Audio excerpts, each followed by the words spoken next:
یا اس کو ایسے گناہ سے تشبیہ دی گئی ہو کہ جس کے لیے خدا نے قرآن میں سزا مقرر کی ہے۔ مردار کے گوشت کھانے کی خدا نے قرآن میں سزا مقرر کی ہے، اور سورہ حجرات میں اپنے مومن بھائی کی غیبت اور اس کی برائی کرنے کو مردار کے گوشت کھانے کی طرح قرار دیا ہے، یا کسی معتبر اور مستند حدیث میں اس کے لیے سزا مقرر کی گئی ہو، یا قرآنی آیت میں، یا ایسے گناہ سے اس کو تشبیہ دی گئی ہو، ایسے گناہ کے مانند جیسا کہا گیا ہو جس کی قرآن میں وہ سزا مقرر ہے، یا وہ ایک دفعہ ایسا گناہ سرزد ہو جائے انسان سے، انسان عادل نہیں رہتا، گناہ کبیرہ ایک دفعہ بھی نہ کرے، والاصرار علی الصغائر، گناہ صغیرہ بار بار گناہ صغیرہ نہ کرے، یہ اور خلاف مروت۔ فَإِن لَمْ تَفْعَلُوا، یہ بھی نہیں کر سکتے ہو بھئی، یہ کام تو ہر کسی کے بس میں ہے، آخری عمل فَبِالرَّجَاءِ، کم از کم اللہ تعالیٰ کی رحمت کے امیدوار رہو، آخری مرحلہ یہ ہے۔ پھر اس کے بعد یہ اس آیت کریمہ کی تلاوت فرمائی، یا قُلْ يَا عِبَادِيَ الَّذِينَ أَسْرَفُوا عَلَىٰ أَنفُسِهِمْ، میرے بندوں سے کہو جنہوں نے اپنے ساتھ زیادتیاں کی ہیں، لا تقنطوا من رحمت اللہ، اللہ تعالیٰ کی رحمت سے مایوس نہ ہو، ان اللہ یغفر الذنوب جمیعا، اللہ تعالیٰ نے تمہارے تمام گناہوں کو بخشنے کا وعدہ فرمایا ہے۔ بخشش گناہ کے لیے توبہ وہ اکسیر ہے کہ جس کے بعد کوئی گناہ ایسا نہیں ہے کہ جس کو اللہ تعالیٰ نہ بخشے، حتیٰ یہی شرک جس کو اللہ تعالیٰ نے سب سے بڑا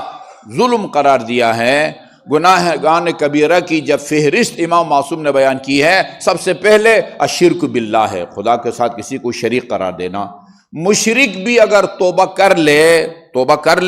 اللہ تعالیٰ اس کی توبہ کو قبول فرماتا ہے۔ کتنے اتنے اللہم صلی اللہ علیہ محمد وعلی محمد، جتنے بھی صحابہ کرام ہیں لاکھوں کی تعداد میں، یہ سارے کے سارے پیدائشی مسلمان نہیں تھے،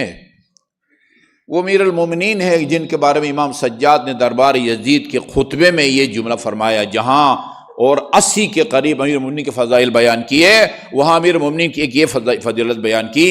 لم یکفر باللہ طرفۃ عین، ایک لمحے کے لیے بھی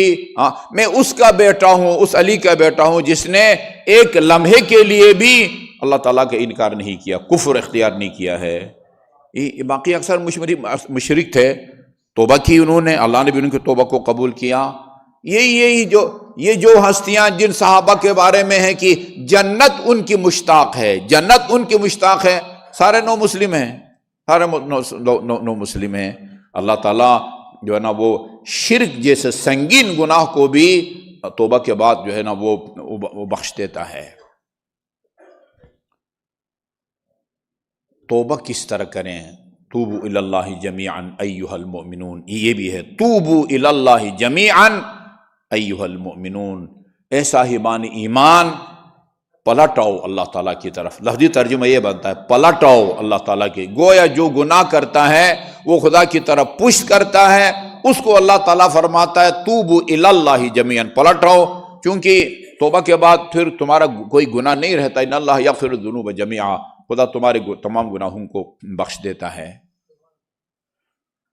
انبیاء نے بھی توبہ کی ہے، اولیاء نے بھی، اوصیاء نے بھی توبہ کی ہے،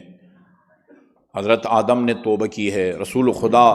دن میں بلا ناغہ 70 مرتبہ فرماتے تھے استغفر اللہ ربی واتوب الیہ۔ صحیفہ سجادیہ کی دعاؤں کو پڑھیں، انسان کے رونگٹے کھڑے ہو جاتے ہیں جن الفاظ میں سید سجاد نے وہ توبہ کی ہے۔ لیکن توبہ ہمیشہ یعنی اس عمل یا گناہ سے توبہ نہیں ہوتی کہ جس سے خدا ناراض ہو، جو شریعت میں حرام ہو، نہیں، توبہ کے کئی قسمیں ہیں، وہ ترک اولا سے توبہ کرتے ہیں، گناہان صغیرہ سے توبہ کرتے ہیں، گناہان کبیرہ سے توبہ کرتے ہیں۔ تو یہ رسول خدا سے بھی فرمایا گیا ہے قرآن کے اندر کہ استغفر لنفسک وللمؤمنین، یہ کتنی کلیئر آیت ہے۔ ابھی آپ سوشل میڈیا پر خصوصاً پاکستان میں ابھی وہ جرأت پیدا نہیں ہوئی، لیکن میں عرب چینلوں کو سنتا ہوں، وہاں صاف صاف کہتے ہیں رسول خدا ایک مجتہد تھے۔ اس طرح اجتہادی غلطی باقی صحابہ کرام سے ہوئی ہے، اسی طرح حضرت سے بھی وہ گناہ سرزد ہوتا تھا۔ اور اس طرح کی آیات جن کا حقیقی مفہوم سمجھ میں نہیں آتا اس لیے کہ اہل بیت کے دامن سے متمسک نہیں ہے، ان ظاہری آیات کا لکیر کا فقیر بن کے خدا فرماتا استغفر لنفسک وللمؤمنین، اپنے لیے بھی طلب مغفرت کرو اور مومنین کے لیے بھی طلب مغفرت کرو۔ اگر گناہ سرزد نہیں ہوا تو پھر کس بات کی مغفرت؟ سورہ فتح، انا فتحنا لک فتحا مبینا لیغفر لک اللہ ما تقدم من ذنبک وما تأخر، یہ ہم نے آپ کو فتح مبین عطا فرمائی ہے تاکہ آپ کے گزشتہ اور آئندہ گناہوں کو معاف کرے۔ کب زندگی کے کسی مرحلے میں آپ سے گناہ صغیرہ یا کبیرہ ہمارے عقیدے کے مطابق سہو اور نسیان تک نہیں ہوتا، اس رسول پر کیا اعتماد کیا جا سکتا ہے جس سے خطا کے سرزد ہونے کا امکان ہو؟ ہر قدم قدم پر یہ احتمال ہوگا کہ شاید غلطی سے یہ حکم بیان ہو، شاید غلطی سے، شاید نسیان ہو گیا ہو، شاید بھولے سے یہ کہا ہو۔ لہذا ہمارا متفقہ تمام علماء امامیہ شیعوں کا اتفاق ہے، ہماری تمام عقائد کتابوں میں لکھا ہوا ہے کہ رسول پیدائش سے لے کر رحلت تک، یا دوسرے الفاظ میں مہد سے لے کر لحد تک، اچھا تبلیغ کے معاملے میں بھی ہے، بات کہتے نہیں، تبلیغ کے معاملے میں اس سے جو ہے نا غلطی سرزد نہیں ہونی چاہیے، باقی عام روزمرہ کی زندگی میں وہ تھوڑی بہت گناہ سرزد اس سے ہو سکتا ہے۔ نہیں، ہمارے عقیدے کے مطابق تبلیغ کے معاملے میں بھی اور زندگی کے باقی نجی اور اجتماعی زندگی میں بھی نہ کوئی گناہ کبیرہ سرزد ہوا ہے آن حضرت سے، مہد سے لے کر لحد تک، نہ صغیرہ نہ سہو نہ خطا۔ وہ علل اعلان کہتے ہیں عبس و تولی، پتہ نہیں کتنے قرآنی آیات کو پیش کرتے ہیں کہ جن سے بظاہر ایسا لگتا ہے کہ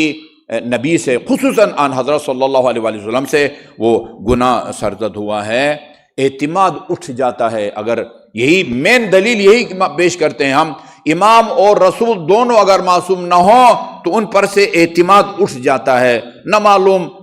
یہ غلط فہمی کا نتیجہ ہے، نسیان کا نتیجہ ہے، غلطی سے یہ صاف صاف میں نے یہ لفظ سنا ہے اس کے منہ سے کہ مجتہد تھے، جس طرح وہ اجتہادی غلطی ہوتی ہے،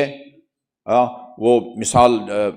اچھی نہیں ہے۔ اچھا جی، اس جنگ میں بھی اجتہادی غلطی ہو گئی تھی، اس جنگ میں بھی اجتہادی غلطی ہو گئی، کہتے ہیں رسول خدا سے بھی اجتہادی غلطی ہو سکتی ہے؟ نہیں، وہ معصوم عن